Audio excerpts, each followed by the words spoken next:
Welcome to Occupations, the podcast, where we discuss what it's like to hold specific jobs. Occupations is brought to you by lotsofmaps.com, where you fulfill your vintage map gifting needs. Visit lotsofmaps.com. Hey there, and welcome to Occupations, the podcast. I'm Andy Jagalinzer, and I've got a great guest for you today. Cliff Goodwin is with me. He's a musician, and he has been in the business a very long time, and he has got stories to tell. How you doing, Cliff? Thanks. A very long time. Yeah. In fact, it's true. I discuss these kind of things with my friends all the time, and we come back to a half a century. Oh, man. That's wonderful. That's wonderful. That's a long time. That's a long time. Well, let's dig into it. I know you've spent a lot of time on the road. You've done recordings. You've done kind of everything. And you've played with some unbelievable people. And we're going to get into that. But let's just start at the very beginning. Let's just go right back to the very beginning. Where'd you grow up? In Worcester, Massachusetts. Worcester, Massachusetts. Yep. Which is where we are. We're in Cliff's house right now. Beautiful house. And thank you for letting me come here. My pleasure. Bring all my gear and destroy your house. So you grew up in Worcester. At what age did you start playing an instrument? I would like to say probably around 6th or 7th grade. Oh, wow. Now, Okay. I'm not sure how old you are then, but I think it would be You're about 11 or 12. Yeah, something like that. Yeah. Okay. I was born in 1953. Okay. So 11, add 11, I can even do that, yeah. You get to 64, Yep. which is an amazingly pinnacle year, as you know, Oh, yeah. because there was a few guys from Liverpool. Really? Never heard of them. Yeah, and so those of us, shall we say, those of us who were leaning towards that before them, Yeah. Beatles, we're talking about, Right. now all of a sudden had this incredible carrot that was, teasing us, and the carrot and the stick, so to speak, and so now if we were thinking about it, now we were really wanting to do it, Right. and essentially starting to do it.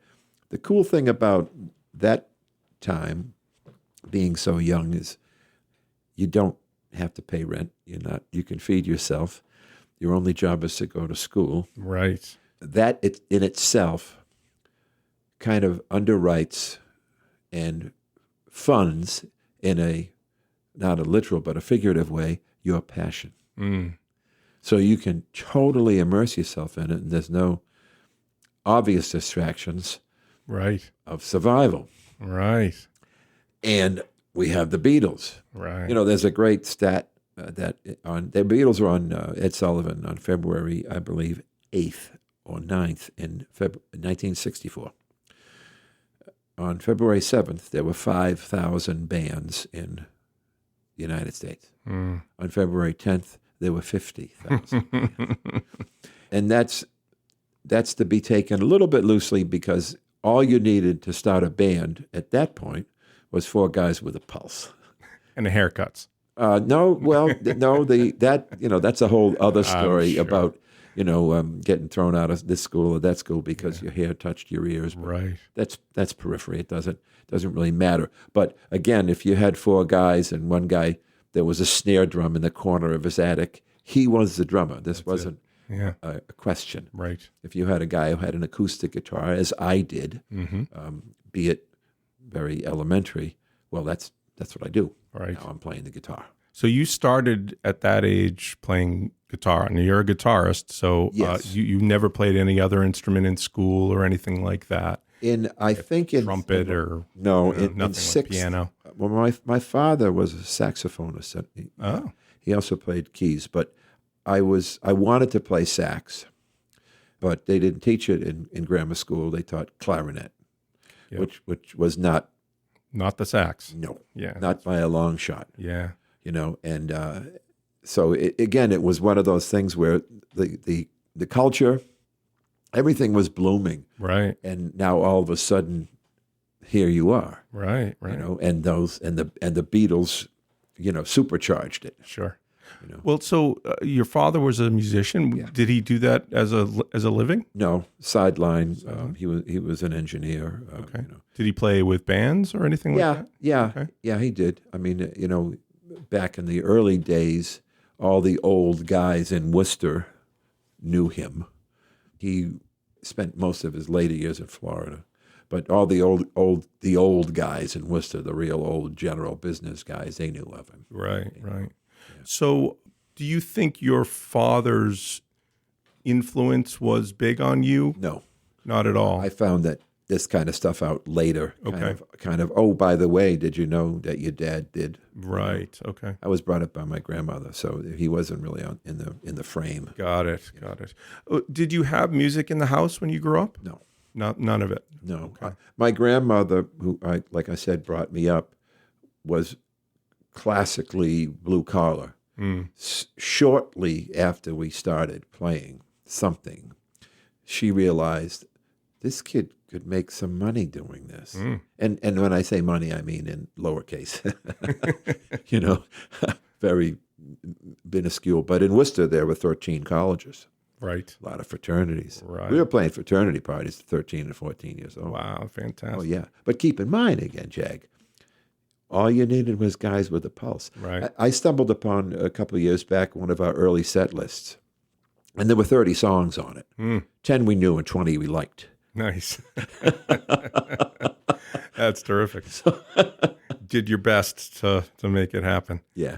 So did you have 4 guys? Yep. Yeah. Quintet? Yeah, maybe 4, maybe a quintet, maybe a 5th. Bass, Yeah. drums, bass, guitar, keys, and a singer. Did you have a name? My first band was called The Exit Left. The Exit Left. Yeah. I love it. That's great. Yeah. And I assume you did all covers at that point? Oh, yeah. Yeah. Okay. Yeah. So you did that for how long, do you think? What seemed like forever, but was probably only really months. And then you go to another band. Right. Looking back at this is funny because you think, oh, God, I must have been with those guys for forever. Right. And then you start to think about it, and it was months. Wow. That's amazing. If that. So what was the experience of your first band? I mean, what was the takeaway from that you brought to your experience with the second band? Was there anything that stood out to you? That's a really cool question. The more you do it, the more you like it, the more you want to do it. And again, keep in mind the time you were a novelty. Right. Bands were a novelty. It had to be like the guy in Detroit with a car. That guy's got a car. We can go down to the malt shop. So when you're playing these frat parties, are you in the corner just sort of being sort of corner entertainment, or is it more a little bit of a concert where everyone's sort of paying attention to what you're doing? That's another great question, and I'd like to think that they were paying attention. But these are college kids in a co-ed situation, and come on, man. Yeah. But we were satisfying a need. Yep. That's the easiest way to put it. A band. Wow. Right. Better than the radio, right? The radio didn't. Well, keep in mind again, the radio that we're thinking about, the FM revolution, it wasn't really just barely. Yeah. I mean, I remember, here we are in Worcester, listening to WBCN. Sure. We had a thing called the American Revolution, which was only on at night. Right. And you'd hear amazing people at night. Wow. And I remember, falling asleep many times and waking up because it was WBCN was. Someone told me the BC stood for Boston College, but I think it was Boston Concert Network. It was the Boston Concert Network. So you'd wake up and it would be daybreak, and they'd be playing la la la la la la la. It'd be classical music. Yeah. Wow, that's funny. You fell asleep listening to Jeff Beck Group. Wow. And they dug deep. That's great. Well, that's who was. I mean, Jeff Beck was big at the time, but it wasn't like he was the Beatles at the time. So he was. Well, yeah, we're moving ahead a little bit. Yeah, this is now mid '60s. Right. Things are moving fast. Yeah, they are. So now 67, 68, 69. Yeah. Holy mackerel! A little bit of growth there, huh? was Everybody had a an band. exponent. Yeah. Everybody had a band, and Right. now the bad ones broke up. Right. The good ones maintained. Right. The novelty wasn't as sensational, Mm-hmm. but the good ones now could continue. Yep. And at the same time, you had, I remember going down to the record store at the end of 69 or maybe January 70 and buying the first Zeppelin record and the first Yes record on the same day. Wow. Nice. Yeah. That's nice. And then we would play these records, play it, flip it, play it, flip it, play. Total immersion. Yeah. Yep. That's To this day, I do songs with my bands, some bands I played with that I can't not know them. right. So, what was your choice of music? Let's fast forward a little to that later '60s, because I imagine the early '60s you were doing 3-chord basic rock, I assume. Yeah, that's a good way to put it. Gloria, Louie, Louie, that kind of stuff. The late 60s, now it's British Invasion heavily. Right. We're away from How Do You Do What You Do to Me or we never really tried. The Beatles were almost like, there was the Beatles and then everybody else. Right. Right. So it was, you didn't want to fool with them. Yeah. But everything else was fair game. But once the British Invasion, Cream, Zeppelin, the Jeff Beck group, 10 years after, I can keep going. Yeah. I can, Savoy Brown, I can keep going. Sure. And those guys were the real impressiveness, Right. if you will, if there is such a word. That's what we soaked up. Right. Deep Purple, I got to ask you a quick question. In my life, there are moments in my musical life that I heard a song for the first time and it blew my mind because of a different sound or just different, time signatures or different instrumentation that I'd never heard before. And it kind of, made me go, wow. And I can name some of those right now, but I'm interested in was there ever a time when you heard something and you said, holy cow? Yeah, but it wasn't songs, it was bands. Okay. So you buy the first Jethro Tull record and you listen to it and you go, holy cow. You put down the needle on the first Zeppelin record and Right. you go, and you sit in there Yeah. mesmerized. Same thing with Beck, same thing with 10 years after. We can keep going. Same thing with Cream, buying fresh Cream, Yeah. Dun, dun, dun, dun, dun, dun. You know what I mean? I agree. I mean, like even now, I'm younger than you are, but I come from that older sort of school. But Yeah, you sound like it. Some good. I don't usually get those kind of questions. Usually it's Woodstock. I'll ask my grandmother about it. no, I mean, I was a big record guy. I loved it, and no question, you'd buy a record at a store, and you just could not wait to get home to play this thing, and it was as if you bought a new car. It was that exciting. More than that, Yeah. because we devoured the records, but then through some type of osmosis, you kind of take something out of it and put it into your playing. Right. You know what I mean? So now you have an attainable dream and a weapon to, attain it with, so to speak. In our case, the guitar. All right. And the band and the times. All right. So let me ask you this: did you ever have lessons? Yeah, I took lessons for about a year or a year and a half. And I jokingly like to say, and then the guy wanted me to actually learn how to play guitar, and I quit. If that's not a rock and roll statement, nothing is, It right? totally is. Yeah. I don't want to coin the phrase because it's been used a zillion times. I just wanted to rock. Yeah. You know what I mean? And I remember specifically, he's a brilliant guitar player who's passed away now, as you would imagine. And he wanted me to learn Exodus. From the movie, right? What was it, Melina Mercury or something like that? And I said, I didn't. I wasn't rude. I didn't say no. I just didn't. I couldn't. It wasn't where I was coming from. Right. Because this guy was a real guitarist, and he wanted me to, he maybe identified the fact that I did have some element of ability at 12. Right. But that was, but it was good because I learned how to read music. And when I say read music, I mean communicate with, Yep. with other, rather than looking at the guitar and going, well, this is the first dot. Right. And the song goes from the first dot to the second dot. Right. Now we can say it's this chord and it's that chord. Right. Okay. That's great. Yeah.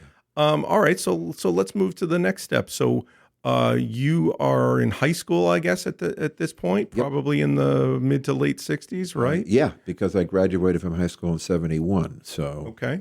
So you went through the flower power stage and all the invasions and the hippie movement and the beginning of the psychedelic movement and all of that.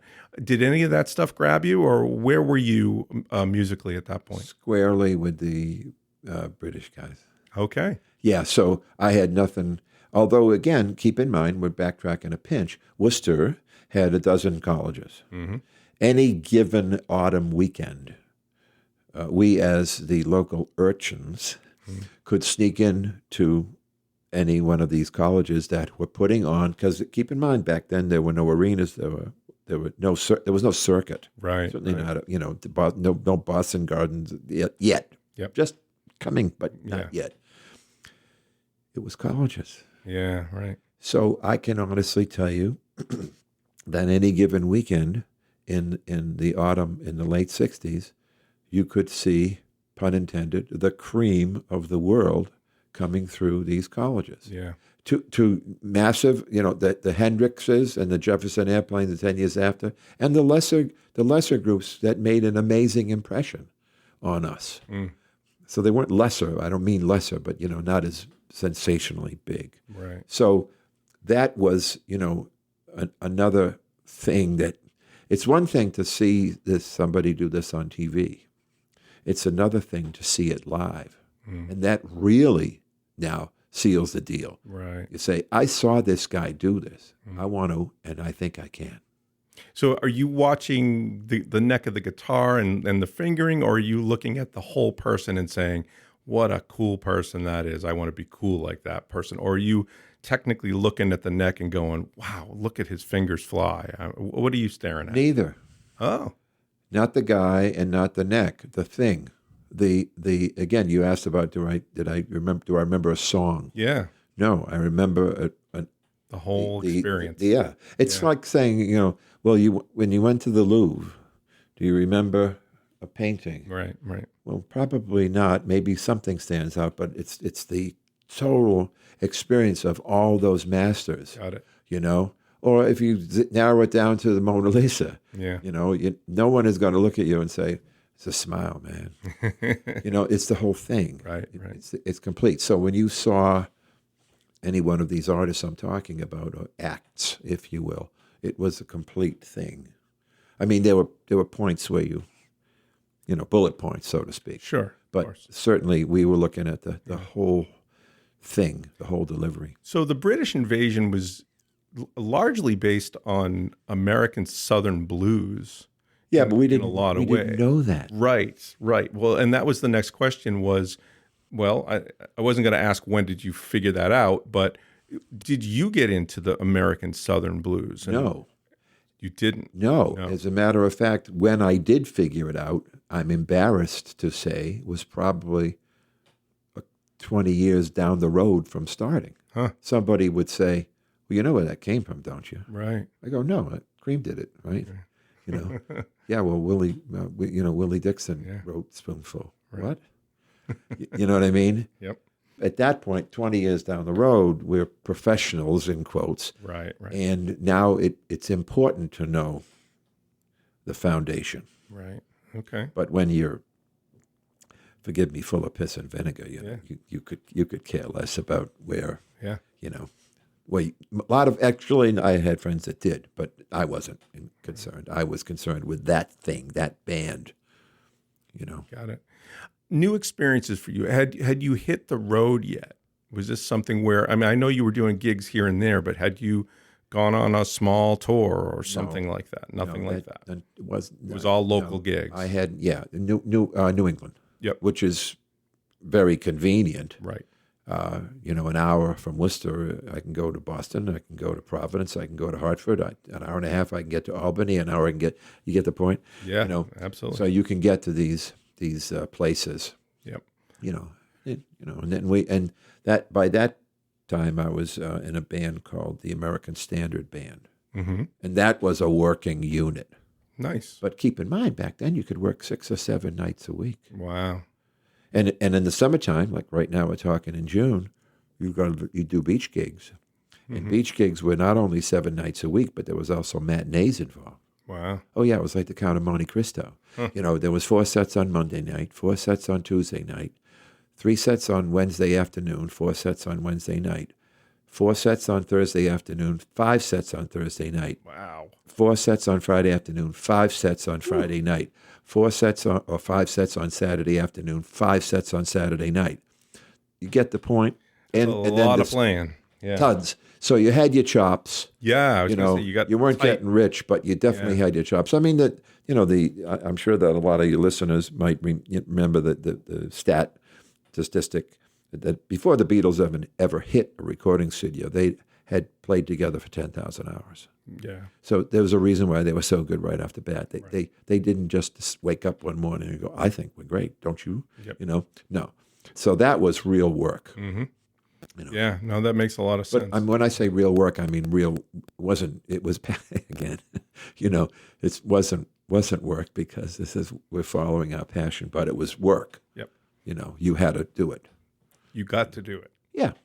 That's Right? a good way to put it. Let's back up a tiny bit. School to you. Were you interested in school, period? I was brought up that it was my job to go to school. Okay. So you got through it, but by it my wasn't. grandmother. Again, that's your job. So you knew at a young age you wanted to be a musician. Was that? I knew I wanted to do that. Yep. I mean, look at my wife Sue Ann and go, well, she'll go, what happened? What would happen if one thing didn't lead to another? Right. Right. I said, I don't know. Yeah. But I understood I had to, go to school and do the job of going to school. Yep. Was I a great student? No. Was I a bad student? No. I didn't skip school. I didn't hang out with the hippies. Again, Right. when you talked earlier about, did you do the flower power thing? No. As a matter of fact, as an anecdote, the American Standard Band, we didn't really drink. And many times the club owners would bring up, a tray of shots. Right. And the tray of shots would sit there. We didn't drink. Yeah. Not because we were any snobby or anything like that. We just didn't. Yeah. We were. This is our job. Yeah. Whatever your job is, you don't have a tray of shots if you're working in a bank or, you know what I mean? If you're, Depends on the person, but okay, yeah. you know what I'm talking about. So, the point is early on, everybody that we wound up with was a consummate, Yeah, professional. I would say consummate professional, but certainly serious about what we're doing. Terrific. So if you didn't become a musician, let's just say you broke your hands, both of them, and you couldn't play the guitar again, what do you think you'd be doing? What in school intrigued you enough potentially as a career if music wasn't it? I can't even say to you, I understand the business of business. I understand that if there's anything America does fantastically is sell. Right. We really know how to sell. Yes, we do. So I assumed that I would wind up selling something. Okay. Guitars. No, that's a dead end. That's a dead end. All right, so we're moving forward now. College was not a thing for you. I went to a junior college in Worcester. Oh, great. Yep. Yeah. So it was it was a natural progression. See, a lot of my friends who I played with over the years, even at that point, they were college bound. Right. They would drift away. Got it. Especially as a senior in high school, you'd lose them. Right. Because they were focusing on careers. Right. Academic So careers. what did you go to school for? I don't know, girls. I don't know. No. Is that a major? No. Yeah. Thank you. No, I just You just went It was a general. local junior college, and I just went. Got it. You know. Got it. Okay. Because why not? Yeah, no, that makes sense. You know, I mean, I was playing, Yep. so I'm making, small bread. Yeah. Still living at home. Yep. So I could follow my thing, Right. but at the same time, Right. you know. So were you booking your own gigs? Did you have an agent? Or, Yeah, tons of agents, Yep. tons of, I mean, when you're starting out, you're booking your own gigs. I remember I found a contract that my first band, one of my first bands did with a fraternity at WPI in Worcester, and it was for $66. Now, the funny thing about that is, the negotiation must have been deep because he said, "I'll pay you 60," and I said, "We want 70." And you won by $1 in the wound end, up right? at $66. Yeah. So the point is, you learn that you can get paid, Right. but I mean, come on, But this is 1960. I'm sure that was a fair amount. No, it wasn't. No, it wasn't. No. Still wasn't enough. Yeah. Well, what's enough? I mean, Yeah. who knows anymore? Yeah. So we're talking about the mid 70s or early 70s? Mid 70s now, because I graduated from high school in 71. Yep. I stuck with American Standard for a very long time. Oh, wow. To a greater or lesser level. Okay. We were pretty popular in Worcester, and then the band morphed. People come, people go. Yeah. Same name. Yep. We were playing the circuit, as I spoke of earlier about the summer. The seven night gigs. Right. And that was a regular circuit. Wow. Throughout New England. Yep. The beaches down in Rhode Island, all the way up to the ski resorts up in Vermont. Wow. And you worked. Yeah. Yeah. It's a job, but it's a fun job. Yeah. Well, it was you're chasing something. Yeah. Yeah. I can't tell you that we would have, rah-rah conversations about, because we no record deal. Everybody was shooting for one. Right. But I can honestly tell you, in retrospect, the guy that can put the pen to paper, even though we all hope for the best, ain't coming to Worcester. Good point. Were you writing at the time? We were starting to dabble Okay. with original stuff. Yes. Were you playing them live? Yeah. Okay. Oh, yeah. Great. Yeah. Well, you weren't recording them. There wasn't any. I just There wasn't. Yeah. There was figured no. maybe rehearsal, but I guess you guys don't rehearse when you're playing 7 days a week. Well, you do. You can. Yeah. You can throw another song or two into the suppose set that's because true. you get together in the afternoon and work it up and then play it that night. Right. Good point. Oh, sure. All right. Yeah. So American Standard, where'd you go from there? Eventually, American Standard, the thing that happened was we connected with Joe Cocker. And the way that happened was our manager was friends with Joe's manager. Joe's manager was the guy named Michael Lang, who was one of the principals in the original Woodstock. Right. The guy with the curly hair on the motorcycle. Absolutely. And the our vest. You had the leather vest, right? You got it. Yeah, I know the game. And he was Joe's manager. Our manager managed the studio in Boston called Intermedia Studios. And so we made a lot of demos. We were getting better. But Joe needed a band. The wish list from Michael was some guys that could play that had no baggage. And what I mean baggage is drugs and problems. And we proved we could show up. Sure. Because not everybody did. Yeah, I'm sure.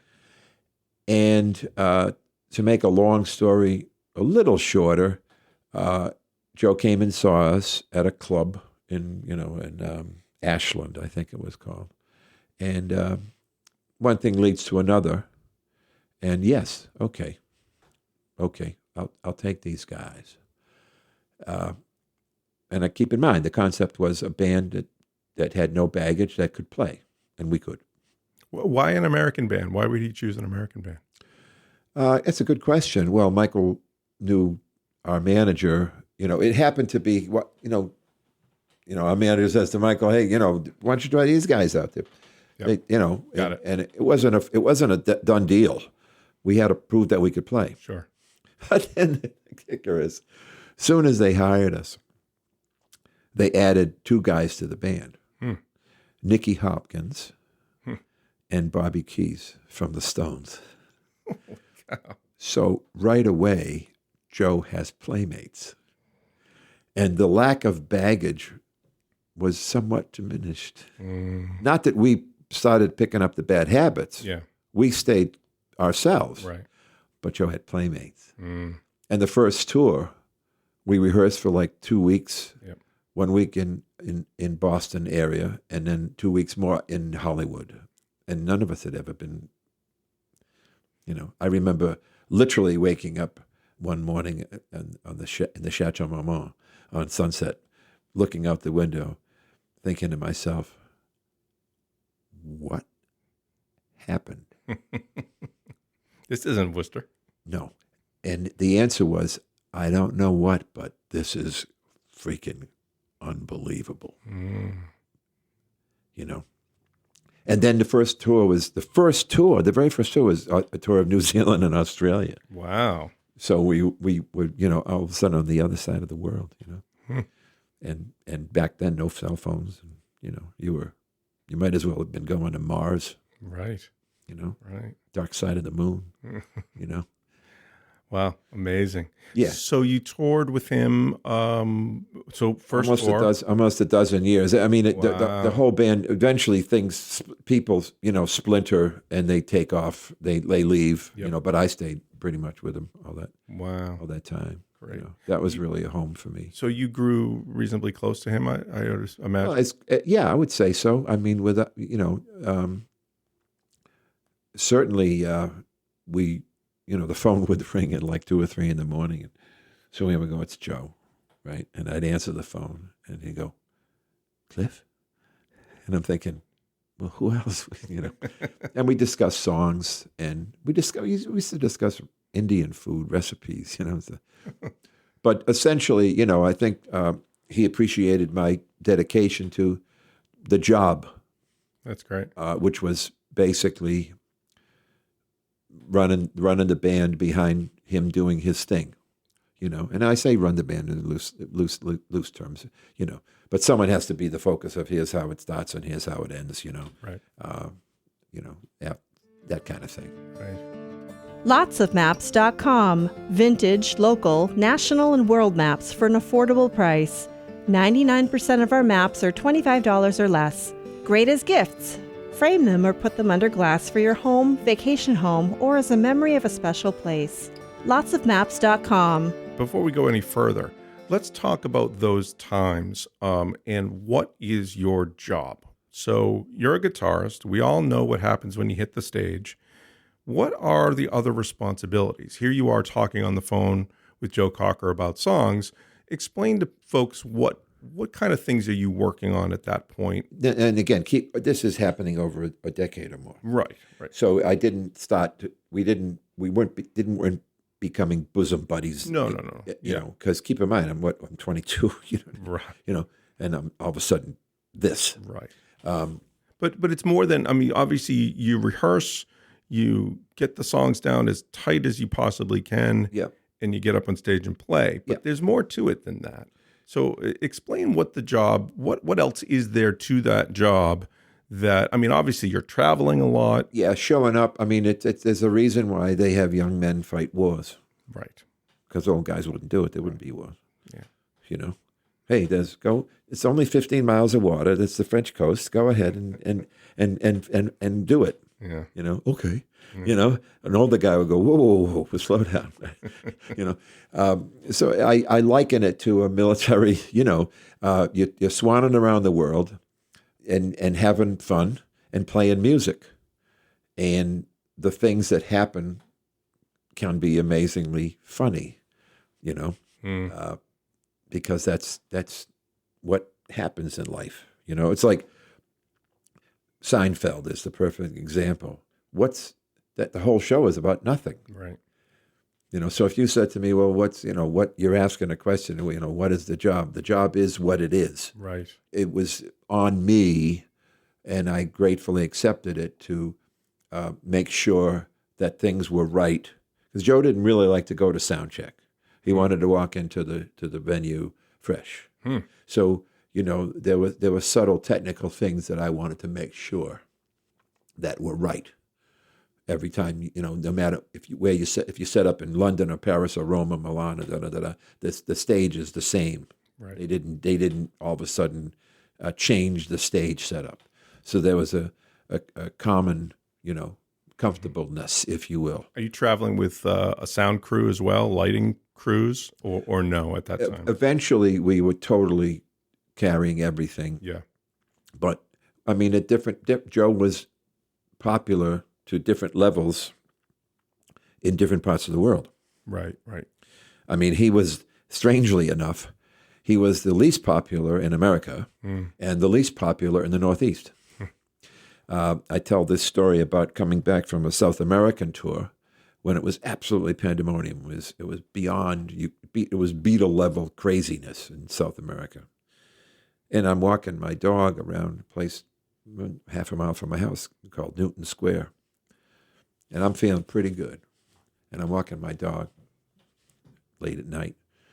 This guy's sitting across the street on a stone wall. And and people knew me. Hey, Cliff, how you doing? All right, Harry, what's going on? He goes, I'm okay. And I walk a little farther, and he says, hey, Cliff, you still got that band?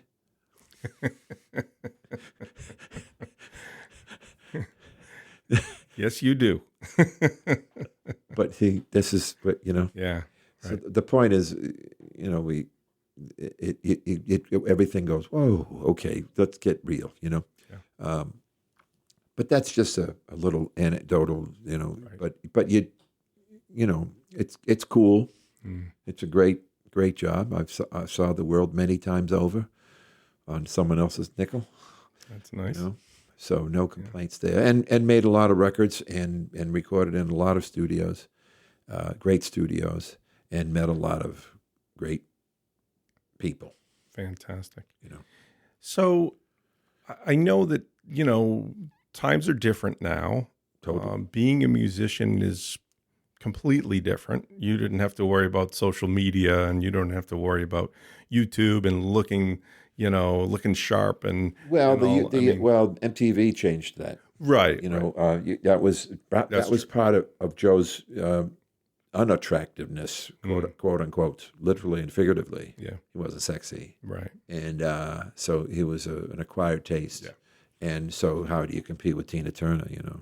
Or the flavor of the month, or somebody who's just such an entertainer like a Michael Jackson. I mean, come on, Right. So now the music business is such that essentially it's background music for multitasking. Mm-hmm.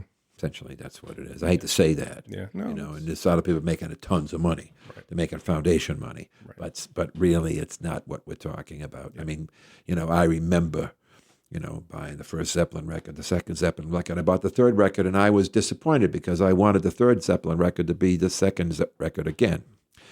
Then I realized many years later that this is not what artists do. You have to evolve and move on. Exactly. Yeah. Meanwhile, the record companies are saying, can you imagine if the guy goes to Da Vinci, he says, that one you did of that woman, that broad, just change the smile a little bit, do it again. We'll make a bundle. Da Vinci will go, no, that's not what. I don't hear a single. Yeah, all that stuff. Yeah, well, I mean, there's a great story where Albert Erdogan, who owned Atlantic Records, says to Peter Grant, who managed Led Zeppelin, you can't put out a record that doesn't have your name on the cover. You just can't do that. Because Led Zeppelin 4 was the guy with the brush, and Peter Grant says, I'll talk to Jimmy. And 3 or 4 days later, the phone rings. Peter Grant's calling Albert Erdogan, and he says, Jimmy says no. Now, can you imagine with the rabid thing now that's going on to say no to the guy that owns the record company? Right. You'd say yes, sir, and how high? Right. So things have changed. Back then, keep in mind, commerce and artistry hadn't met yet. They were on a collision course. Right. But they were getting there. Right. Yeah. Talk a little bit about camaraderie. Now, you're with a bunch of guys, I assume. No women at this point in Well, we had in back music. with Joe. We had 2 or 3 background singers. Yep. But it was definitely you had to get along, because keep in mind you were on stage a couple hours a night. You were with them the other 22. So you couldn't, if there was someone who was coming into the organization that was obviously what I would call a stirrer or a complainer, they went there along, because you don't need that. Right. It's tough enough to get through it without. So how do you deal with egos and someone snoring in the bed next to you? And, I mean, Well, egos with are- Joe, we were egos are very tough. lucky. Everybody had their own room, so there wasn't anybody snoring in the bed next to us. We didn't do tour buses where there were bunks.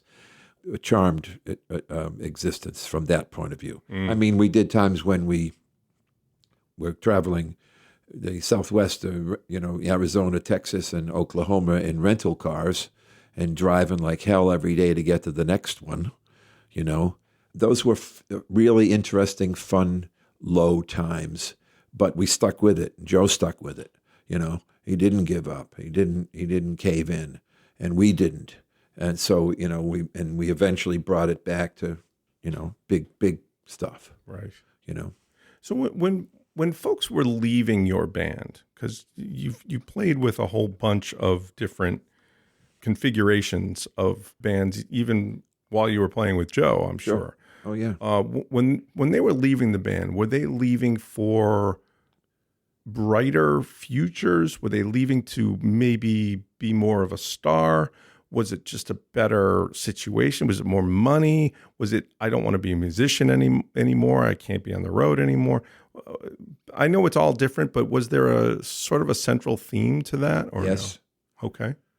Everything you just mentioned, literally, Yeah. everything you just mentioned Yeah.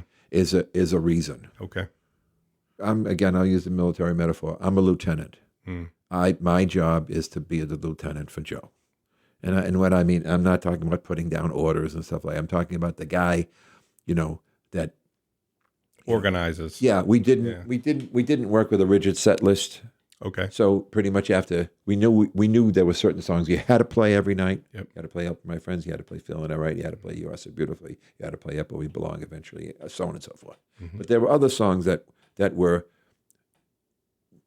maybe not as well known, but Joe liked to sing.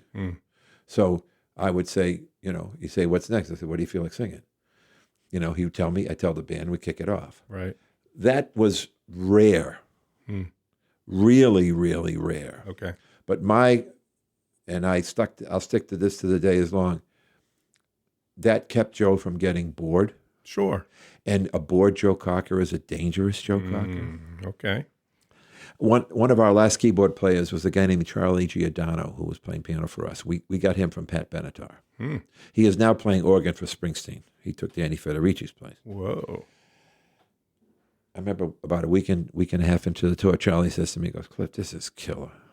I said, what's so much fun about it? He goes, this is like the way it should be. We're playing, we're playing. I said, what do you mean? He goes, I can tell you what bar of Hit Me With Your Best Shot we would be in at 8:15 with Pat Bennett, with Pat. A bar at 8:15. Wow. Now you get the idea. Now it's the Lucy show where these things are coming down a conveyor belt and you put them in a box. What? I take it from here and I put it over there. We didn't run it like that. Right. And so we had a lot of material that we could pick from, the stuff you had to do, but there were other stuff that really made it. There was one part of the set where we do like 3 or 4 ballads in a row, and Joe's really his forte was ballads, and we just called it ballads du jour. I'd say, what do you feel like singing? Did it help the show be Vegas-y? Well, no. Right. But the people were there to hear him sing. Right. So how did you guys stay away from the booze, the drugs? Well, Joe didn't. You see, he's still imbibed. I mean, there's no two ways. But you, look, it just, like I said, when it didn't matter, I didn't do it. Yeah, right. So I didn't do it when it mattered. Okay, fair enough. And everyone else in the band was pretty clean too, for the most part. Yeah, I don't. And that's a miracle. Yeah. And to this day, the people I play with, pretty clean. Wow. Yeah. I was wondering how you did it, because I don't honestly. that time period, you're talking 60s, 70s, 80s. I mean, it was drugs everywhere, And booze. booze out of control. And keep in mind, Jack, especially in music. you got to remember one thing. You only have to work 2 hours a day. Right. So you have 22 hours to get into trouble if you wanted to. Right. That's a great question, and I can't tell you how. Because right today, the people I play with, everybody is together. Amazing. Yeah, it is. All right. So you are married. At what point were you married? 1975. 75. Okay. Before we started with Joe. So you had not hit 76. the road yet. So your wife was used to having you home in the morning. We were doing that circuit, which if you're doing 6 nights in Burlington in the winter, you stayed in Burlington for 6 nights. Right, but you're not far. If she wanted to go with you, maybe she could go with you. That would be absolutely insanity. No one would do that to themselves. But no, Sue Ann actually is. If I didn't have Sue Ann, my wife, I'd be dead or broke or both or all of the above. Absolutely no. Because guys would come home from when we started working with Joe, and you do a tour for a month or a month and a half. Guys would come home and there'd be no home. Yeah, right. So how did you make that work? How did Sue Ann deal with you being away a lot? She held the fort. Yeah, had kids. The kids were coming, but no, it's beyond unbelievable. Yeah. Oh yeah. No 2 ways about it. Right. Absolutely. That's a tough thing. I mean, very, very difficult. The only good thing about it was Joe's thing was truly musical. The beautiful thing about playing Joe Cocker music was it spanned the realm of music. Right. We did rock and roll. We did some almost jazz stuff. We did rhythm and blues. We did some reggae. I mean, we did every kind of music. Right. So it wasn't like a shtick. Wasn't boring. Yeah. Yeah. And it wasn't sexy. Right. So that element was not there. Someone said once, that Joe Cocker fans are junkies and drummers. We did some work with Rod Stewart at one point. He showed up and I was like, oh my God. The showmanship. 20,000 people and 15,000 women with the same haircut. You obviously needed to sacrifice in your life to some degree.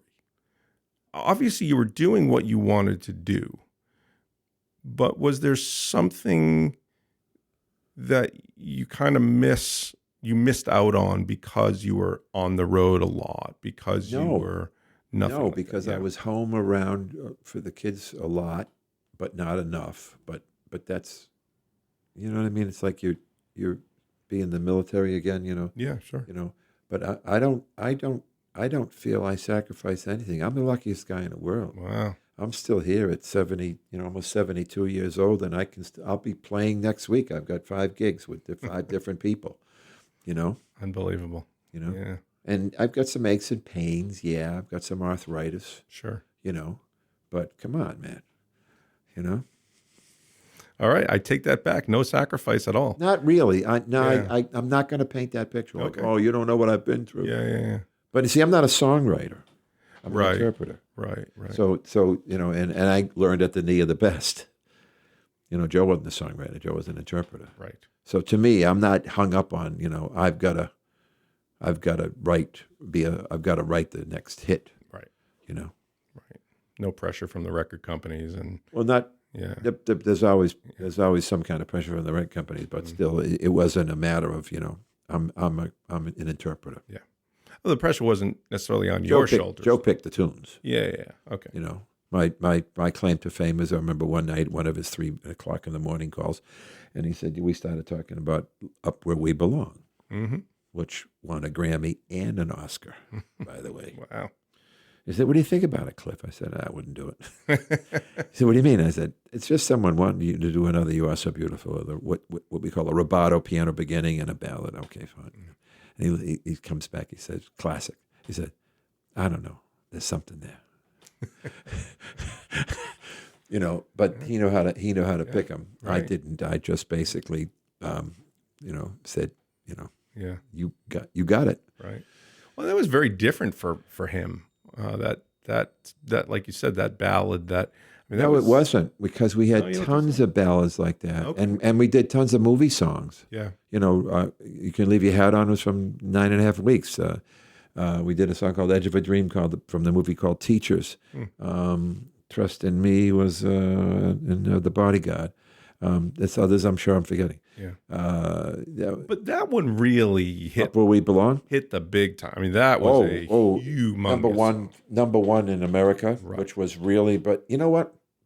It's a funny thing about hit songs like that. They don't put asses in seats. Right. They generate a lot of money for the composers. They generate a lot of vision for the, notoriety for the artist. We did Solid Gold. We did Saturday Night Live. Okay, fine. Yeah.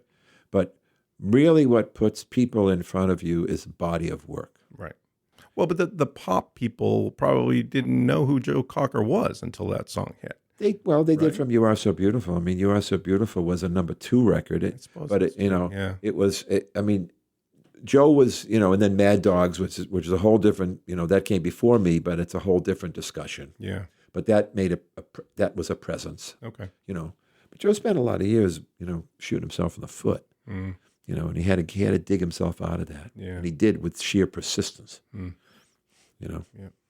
So he covered a ton of people. I assume he met face to face with some of those folks over the years. Yeah, a lot of famous songwriters and, Right. I mean, he was covering the Beatles. Yeah. He was covering, so. I never met any of them, any Beatles. Okay. No. There's 2 of them still around. You still got time. Yeah, because I've got a good friend that plays with Ringo. There you go. I don't think that's going to happen. No, I guess what I'm saying is, did they like his interpretation? Do you think? McCartney is on record saying "You Are," with a little help from my friends, is the best. It was better than their version. Yeah. Wow. But then again, Joe told me the story because once I at one point in the mid '80s, I was saying, if you do Maybe I'm Amazed, that's going to be a number 1 record for you. And he went, no. And I said, why? And he said, well, I'll tell you. After with a little help of my friends, I met with Paul, and he played me a couple songs. He played me like Maxwell's Silver Hammer and Octopus's Garden. And Joe went, no, not for me. Then he played him Let It Be, or Hey Jude, one of the 2. And Joe said, I'd like that one. And McCartney said, you can't have it. And from then on, Joe would only do Lennon tunes. Oh. He did Isolation. He did, I can't remember all of the Lennon, but You Got the How Do You Love Away. He did, Right. He did some of those. Only with the Lennon tunes. Eventually, I think in the 90s, someone did convince him to do Maybe I'm Amazed, but that ship has sailed. It was too late. It wasn't a hit. Yeah. But that was the story. Huh. Harrison gave Joe something before the Beatles did it. Really? Harrison was a real supporter. Huh. So other folks that he covered, I mean, did anyone have a problem with his interpretations at all? No, everyone liked his. Absolutely. Because his style is very different and very... well, his phrasing was absolutely stellar. Yeah. And again, it was a vocal presence. Yeah. Period. And that's all there is to it. Right. But nothing more needs to be said. Okay. Good questions. Good answers. A monstrous vocal presence. Yeah. Okay. Yeah. Would you compare musician to any other job? Wow, that's a real tough one. I'm sure I could if I thought about it, but I can't because I haven't thought about it, and I don't. It's again, probably every other job. Mm-hmm. Because it's a job that is predicated upon a passion. We go back to that word again. It's a big word on occupations for sure. Because times are not going to be easy at any job. And at some point, you've got to have the passion to pull it off, to keep going. Yep. Simple as that. Yep. and there's nothing more to be said. Right. You know, if fame and fortune comes by virtue of, you know, Microsoft or Amazon or Led Zeppelin or, you know, Eric Clapton, it does. Yeah. But those guys didn't wake up in the morning and go, I'm going to be, you know. Right. That's what was the pitfall from a lot of those guys from that era, the English, you know. All of a sudden, they can have anything they want. Yeah. That wasn't what they set out to have. Right. I mean, eventually you get used to the trappings. Yeah. Townsend is famous for saying, you know, all I want is a commission. And what he meant by that was, I want someone to say, I like what you do more. Right. Right. Oh, that's good. Yeah. I like it. You can't fake being a musician. You don't just stumble into becoming a musician. You got to work for it. No, I assume you can. There's a lot of people that are that aren't, you know. But again, the blessing for me, again, the lucky blessing, is I've played all kinds of music with all kinds of people, so it's not like I'm a one-trick pony, and that allows you to be a more well-rounded guy, more well-rounded player. Yeah. But you worked hard. Bottom line is you worked hard. This is not something that... You fooled me. Yeah. Well, okay. You played hard, but if someone else looked at it... Traveling was the beating. Yeah, but learning your instrument... Yeah, that happened early. Yeah. But really, I mean, putting it all together, you felt like even early on you had it at that point. I mean, I never thought I had it. I still, when people tell me today, wow, you know, that was, I go, well, thank you. You know, I'm just doing it. Yeah. Are you still learning? I would have to say sure, but less and less. Okay. You know, you're interested in learning? Let's put it that way. No. Not really. No, because I've been doing it so long now. It's almost, you know, there's a lot of muscle memory in there. Yeah, sure. But what I am interested in is having it mean something. Mm-hmm. Right. I've got a lot more behind me than in front of me. Right. Got it. So I'm not going to whistle away a gig for nothing. If you could give a little bit of advice to someone young who wants to be a musician but doesn't necessarily want to go to school for it. They want to do it the natural way, sort of like you have done, where they earn it on the street, you know, playing where they can. I know it's different from era to era to era, and today's way of musicianship is totally different. But there's got to be commonalities. What kind of advice would you have that would span, you know, those generations, those decades that have passed? Well, first of all, let's not call it's not musician anymore, although it may be. But you know, like the Berklee colleges of music has evolved into not just a music school, and people major in music business and publishing and all kinds of aspects. Right. The only thing I would say, and really it would follow for any vocation, is you've got to be interested in it. The initial provocation can't be, I just want to be mega rich. Yeah. You're going to probably be disappointed. But I don't know because I don't know anything else. Right.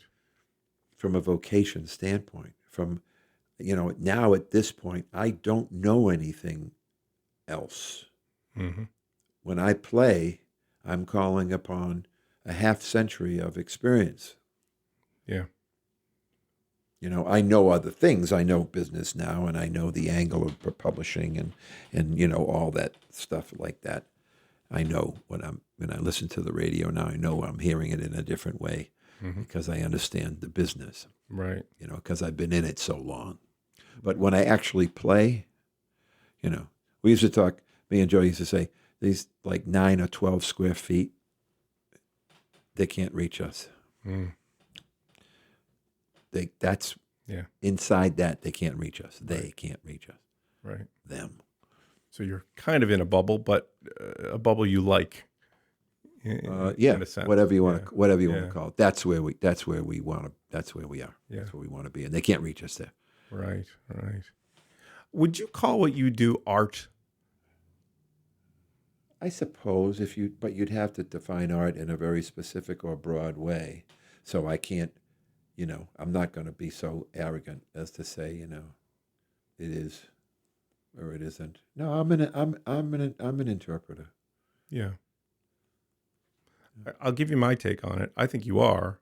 And I think part of it is that there's business where you're trading goods or services for money, whereas you do this for free, I'm assuming. So it's to me to a point. Not anymore. Okay. All right. But I could because I've been successful. Yep. But you love it. a good friend of mine right? said the minute free comes into the sentence, the value runs away.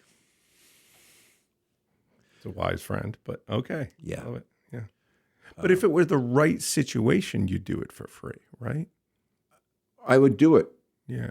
And if they then see, that's the whole thing. You got it backwards. I don't. When I get a call to this day, if that phone rings about a gig, the first thing I ask is not how much. Great. First thing is where. Yeah. So that's great. No, but that's great. But so I guess to my point though is. But then again, I'm playing with people at a level, so you're always going to get paid. So I guess that's And that's true. But let's say the phone rang and it was somebody you've never played with before and someone you admire, and they said, "We got no pay for you."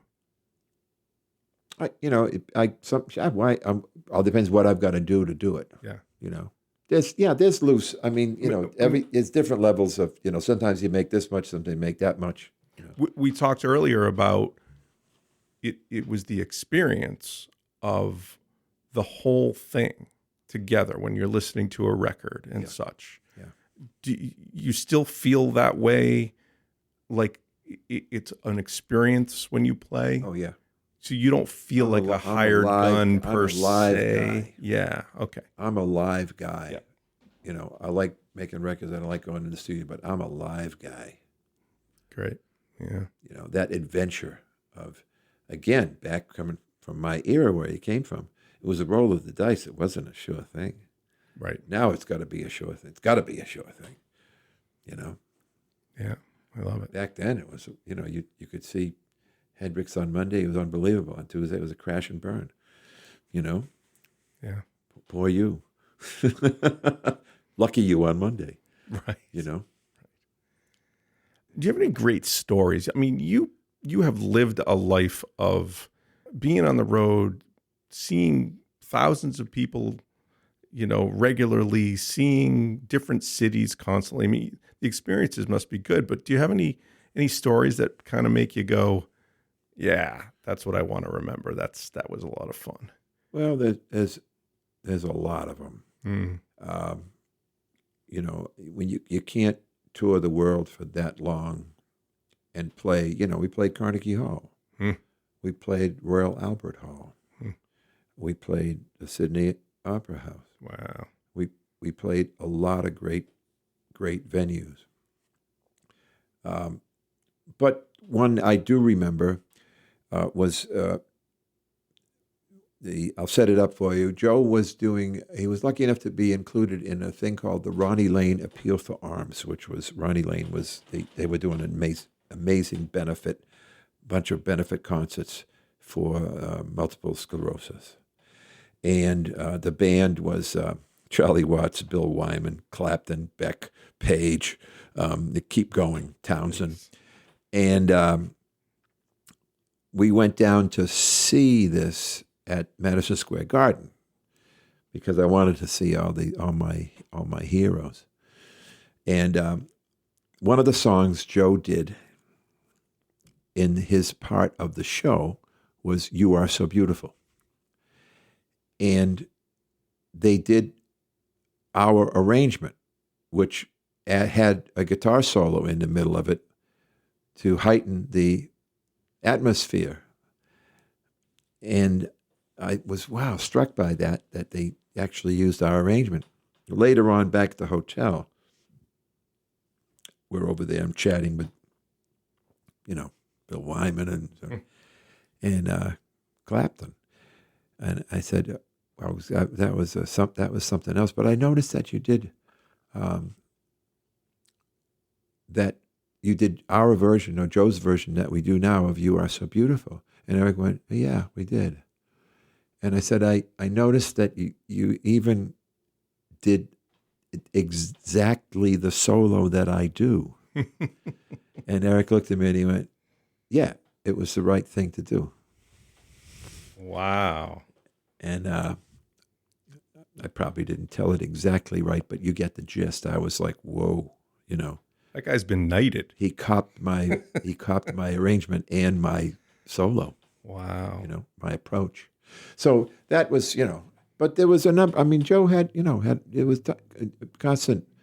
Bob Dylan used to come around all the time. Whew. And it was a great time because people really loved Joe, and other singers really loved Joe, and especially famous songwriters loved Joe. So you when they came around, it was pretty whoa, definitely. I mean, we tend to fluff it off. I remember after we played Royal Albert Hall, Sting came back into the dressing room, and he goes, "Boy, you guys were unbelievable tonight. You brought me to tears." I said, "Well, thank you very much."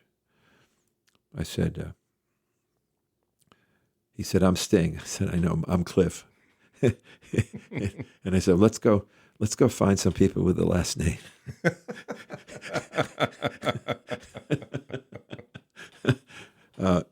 But generally the English guys, the UK guys, had great humility and a great sense of humor, which it doesn't always hold true in this country.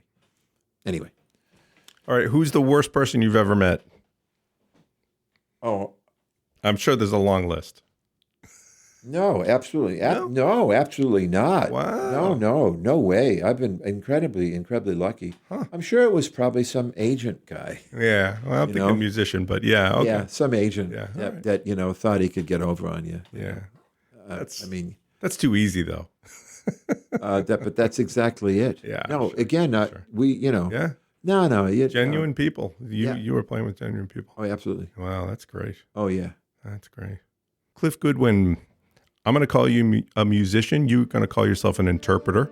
But thank you. A musical interpreter. Thank you for coming on Occupations for a very different episode. This one is a little different, and I love it. I had a great time, and thank you for enjoying it. Thank you. It was my pleasure, Jag. I love going back into the memory banks and seeing what I can dig out. Well, it was fun. Join us again for another episode of Occupations coming soon. Occupations has been brought to you by lotsofmaps.com. Please follow Occupations the podcast on Facebook, Twitter, and Instagram to find information about our next episode or to see what past episodes are available.